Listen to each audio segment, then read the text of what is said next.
Okay, so I got bored and I just got done eating lunch. Also, I do have the caps on, but the show is muted behind this. So I figured today we're going to do Game of Thrones. So I know a lot of people are pissed off about how it ended. Um, I'll have to say that. Grow the fuck up. Like, legit, grow the fuck up. Like, damn. So, yeah, I've been with this from the series premiere. And you're probably thinking, oh, you don't know nothing about the books. No, I don't, but Watch Mojo's top 10s have helped me recap and understand the show a lot quicker. So, I do know that the show differentiates from the books and vice versa. That happens a lot. And I know there was a lot that was cut out, which is fine. I'm not too mad about that. I'm not mad about the changes and stuff. But yeah, this show, and here's something really funny. I don't like political shows, but this show is heavy on politics and shit. So yeah, I'm like, that's funny. I've never, I don't like politics at all. That's why I don't talk about it on my channel, because it just leads to more. It leads to needless niggling and all that bullshit. So, since the books and the books and show go hand in hand, a lot of stuff was changed, a lot of recasting happened, and a whole bunch of other little things in between. But for the most part, I enjoyed this show from the series premiere to the series finale. And this show does give you a lot of alexithymia from the pilot to the finale. I mean, if you can't handle, if you, if you can't handle that kind of shit, then, maybe it's not for you. Don't expect to be watching this video and getting, your hopes up that I'm going to side with you on, the argument that the last season sucked ass, because it didn't. And I'll tell you why. Because, when I watch a show or a movie or anything, I go into it with a clear head. I don't expect anything out of it. That's what makes it so much fun. I keep getting, I'm more surprised when I don't go searching for spoilers and I don't go looking for all kinds of other shit and whatnot. And, it's just best to keep it as a surprise. Because if you're like, oh yeah, I read the books, I know exactly what's gonna fucking happen. Well, good for you. But then when you get pissed off because something got changed from the book in the show, then, oh well, it's not my fault. That's the show's decision. They change stuff up to make it more appealing, more interesting, keeps you interested and keeps you involved in all the intricacies that make up Game of Thrones from season 1 to season 8. And it's like I said, going back to politics and shit, I never realized how heavily political this show was until I finished watching it, and it was so good. Like, it's definitely going to be a future touchstone for a lot of other shows. And I've said touchstone before, and I think I explained it, but I'll explain it one more time. A touchstone is something that you can go back to it. If you're watching something now, you can trace its roots back, trace the roots back to its origin, the origin being the touchstone. So when there's shows that come out later on, you can go back and be like, oh yeah, Game of Thrones inspired this show. And it'll even say, like, in the title cards for it, like, inspired from Game of Thrones or something, or from the creators that wrote Game of Thrones or such and such. Yeah, that kind of shit. So that's what touchstone means. So out of all 8 seasons, I can't really pick a favorite season because they're all phenomenal. I mean, they were all crazy. They were all just wow. Just every season kept delivering over and over and over for me. And it kept me hooked from the pilot. The fucking pilot. Like, it takes a lot for me to get involved in a story, in a show. I mean, if the pilot wows me, then yeah, I'm gonna stick with it till the very end. Now, I know a lot of people didn't like certain characters on the show. Everybody had their favorites and whatnot. So, since I'm on the cast and crew, I'm gonna go through the cast. I did write a synopsis up for this. I should fire my laptop up and read you a synopsis. But, I'm too lazy and don't feel like it, and we're 6 minutes into this, so fuck it. We're gonna roll with this. So for characters, to me, the MVP of the series, definitely Dany, for sure. Emilia Clarke is definitely the MVP of the series, right next to Peter Dinklage, aka Tyrion. And why I say Dany's the MVP is that people were pissed about her burning Winterfell to the ashes. If you go back, and I'm not talking, and there's been articles and shit about season 2 and whatnot, and I don't even know what the hell they're talking about, but I'm gonna rewatch the show eventually and put myself through more immense depression. And, you know, discover more shit as I watch it again. Dany's mind break and PTSD was there from the get-go. From, you know, losing 2 of her dragons, to losing her husband, to being treated like shit, to being imprisoned, to just everything that happened with her. It built up, and it was pent up, and all that, you know, it gets built up, it gets pent up, and, you know, her mind broke at Winterfell, and she burned the town for it. Even though the bells rang, she still burned the town. And I totally get why she did that. Was from her PTSD mind break. You know, you can only take so much before your head just goes, fuck this, let's go do the right thing that's wrong in everybody's eyes, but it's right to us. That's how that works. And right behind those two, I would definitely say Jaime, and I know I'm gonna butcher his fucking name, Nicolaj, Nicole, whatever, fuck it, Nicole, that'll work, good enough for me.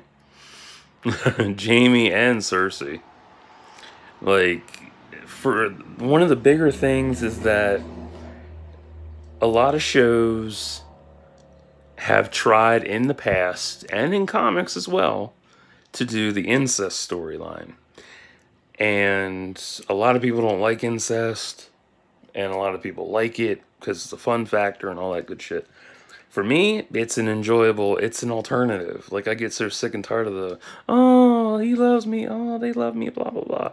Like, give me something that's really deep and really personal. Those two, that was deep and personal. Because it was phenomenal. It turned out so well. They did an incest story in Dexter, and that's a good series. And that story angle with the incest, even though it was kind of light and, like, not even really ventured into as much, it wasn't as, you know, in depth as Game of Thrones. They did the same thing with Scarlet Witch and Quicksilver, and that was pretty good. I haven't read that story yet, but from what I've seen in Watch Mojo's Top 10, it looks pretty interesting to me. I'm going to have to scoop it up eventually. So, yeah, Cersei and Jaime, that was a hell of a story. And even with all the controversy behind that rape scene and shit, I see nothing wrong with it, honestly. Like, ooh, I didn't really have an issue with it it was kind of surprising to me. Like, it's like all I've said, every time I see something, it was shocking, it was surprising, it threw me for a loop. I was like, wow, okay. And it's crazy like that. And then behind them, you know, it's Jon Snow, and then Peter, and then Sansa, Arya. I mean, everybody, it's not in all, and this is not in order, it's just by who really stood out the most in Game of Thrones. And what I love the most about this series is that there is full character evolutions throughout. Everybody evolved beautifully. Nobody was left behind. Nobody was left behind. Everybody evolved to a high point, and I love that so much. I mean, from, you know, Theon being, you know, tortured and then coming back out of that. I mean, shit. Samwell, Gwendolyn, shit. Just everybody who evolved so well. It really blew me away. Like, I wasn't expecting it to be so intricately woven and shit. I mean, yeah, it sucked when a lot of them were killed off, but at the same time, you know, that's how it works. You can't have every character stick around to the very end, because if they did, the show would literally, you know, lose interest. Or not interest, it would lose its fan base because people were not they weren't killed off properly, because you have to kill characters off to further the plot along. You can't keep everybody around. If you kept everybody around, nobody would evolve like they're supposed to, and it would suck. And it would just be, you know, complete fan service because everybody's immortal and they can't die, they have nothing wrong with them, etc. So for the main plot and the subplots, fucking phenomenal. I mean, it was masterful writing. Like, I loved it. I couldn't get enough.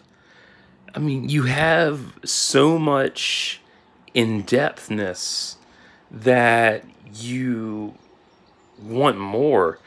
This show is as intricate as... It's right up there with Watchmen's intricacy. And it's up there with many other intricate works as well that I can't think of at the moment. But yeah, it is so intricate, and I love that they did that. Because it takes a lot. Because it's a complex story. It's one of those where you have to really, you know, you really got to pay attention to everything. You have to, there's a lot that you have to remember and stuff. Dexter taught me that a lot. I learned that a lot watching Dexter and other anime shows and even shows before that. That taught me a lot. Come on. Alright, never mind. Go back. Oh, that's nice. It froze. Oh, there we go. Never mind. So, yeah, for Game of Thrones, like, the MVP is Dany, and it's for it's for the reasons I've stated, you know? It's like you take the best character, because everybody's rooting for different characters. I was rooting for Dany from the get-go. And when you look at how they portrayed everybody was rooting for Dany, everybody was rooting for Jon, everybody was rooting for, you know, whoever to take the throne. You know, everybody had a favorite. Me, it was Dany. And when you look at how everybody came along and shit down the road, you can look back and trace their root, trace it all back to the ending being poetic justice. I mean, look, Jon started out on the Night's Watch, and then he's back on the Night's Watch. So, you know, it's poetic justice. You know, it's crazy. Everybody's pissed because it didn't end the way they wanted it to. Sorry. I can't believe you're so fragile you can't handle a simple fucking plot twist. Jesus Christ. I can't believe it's 2019 and people are having meltdowns over a fucking plot twist. Like, that's how shows work. That's how books work. That's how stories work. That's how it works. Like, you introduce a plot twist to further the plot along. And I know some people are pissed off that, you know, him being a Targaryen didn't amount to anything. There are prequel shows on the way. Not sequels, prequels. So his lineage, this is just my guesstimate. Everything that we've seen over the past 8 years, over 8 seasons, is gonna lead to backstory being explored even further in the prequel shows. So what we all know now will probably be explored and explained in further detail in the prequel shows. So since you're pissed at this now, give it time. Let the prequels come along. And then when you watch the prequels and you're like, oh yeah, that makes sense now because it ties into this season and that episode and that story arc and that person. Now it makes all fucking sense again. That's how it's supposed to work. That's how it might work. I don't know. Because like I said, I don't go searching for shit. I don't, I don't go searching for shit. I don't, purposefully look up spoilers. I don't go for anything else. I just let it surprise me. I stay oblivious to everything. I don't look up anything. I mean, hell, it's retarded. But it's just fun. It's good fun for me. I stay oblivious and I enjoy it. How would I rate Game of Thrones? 8 years, 73 episodes, and tonight I'll be watching the Last Watch documentary as well. 8 years, 73 episodes, 8 seasons. I would have to say, for me, it's a straight up 9.8 out of 10. Although, actually, it's more likely an 11 out of 10, to be honest, because there's full character evolutions. Everybody's plot was resolved. It's a beautiful open ending. It's poetic justice. Everybody came full circle like they were supposed to. If you're wondering why I have caps on, I've watched caps since I was a kid, so it helps. Plus, I've built my vocabulary with closed caps as well. So, yeah. So everybody's come full circle. You got, full backstories on everybody. There's still stuff left over for all the houses in Westeros. So there's going to be a lot to explore in the prequel shows. So that's something to look forward to. And I know everybody's going to be pissed off because they can't handle what happens in the prequels. Because it's every fucking fandom ever. It's like you watch a fandom and everybody has a fucking meltdown. He's panting and groaning. And there's orchestral music playing. Oh, he's masturbating. Oh, he yelled help. Hey!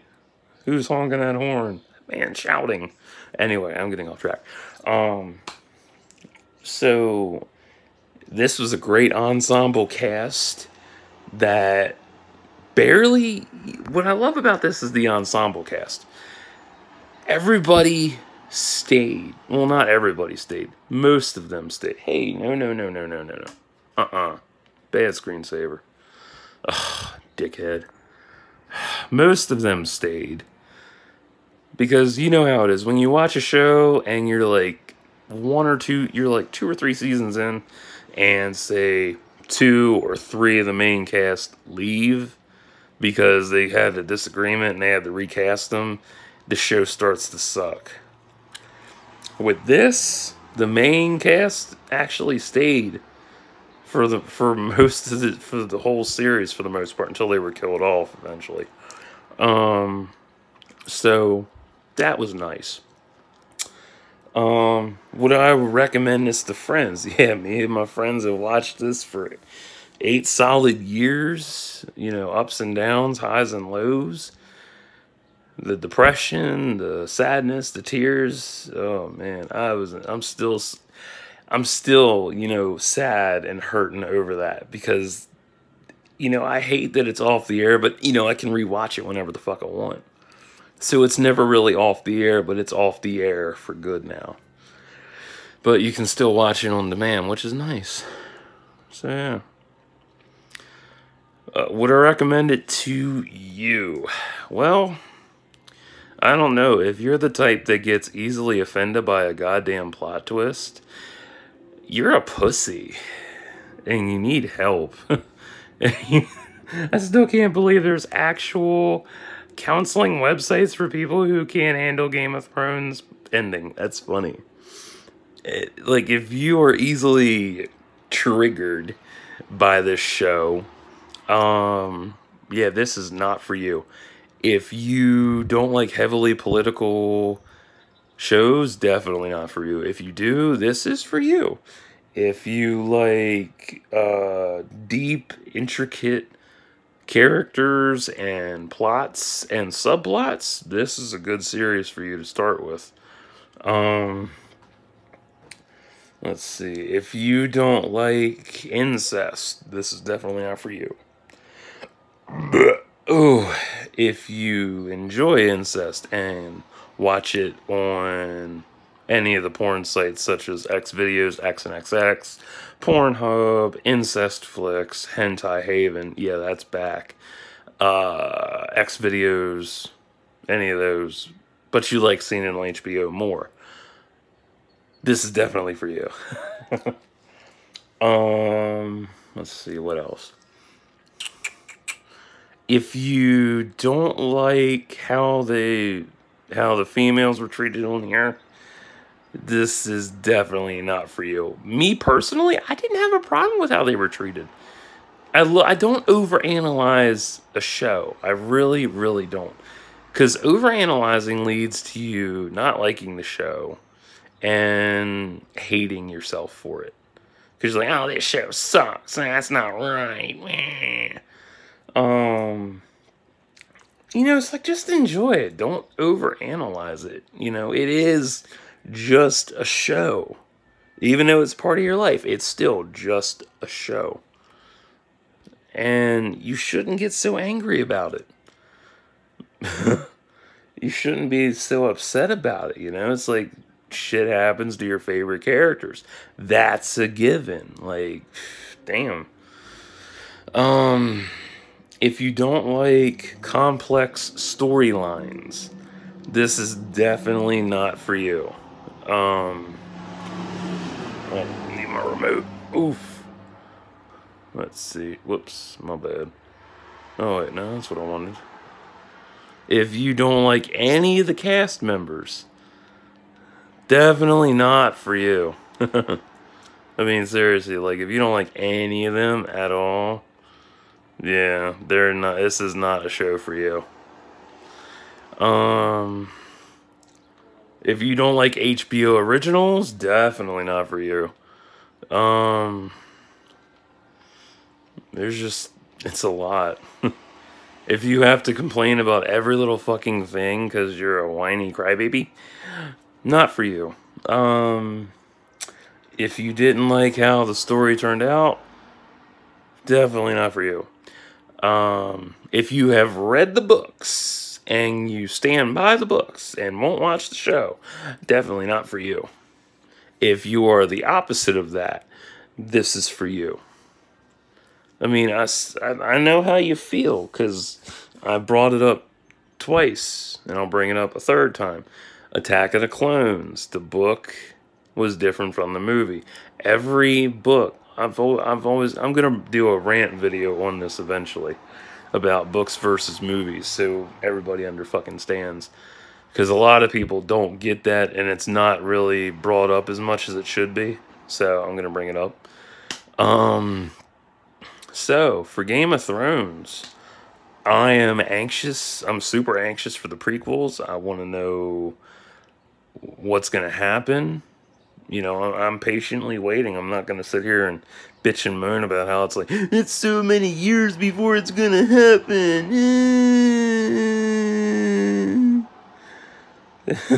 Like, seriously? Come on. So, that was Game of Thrones. Damn good show. Highly controversial. Highly intricate. Highly praised. One of the best fandoms for the 2010s. And, you know, it was the best. It was really good. And I am still sad it's off the air, you know. It sucks. But, you know, what can you do? You can still rewatch it. But it just won't have new episodes for a couple years yet. So, that's all I got to say about it. So, until next time, like and subscribe for thoughts and prayers.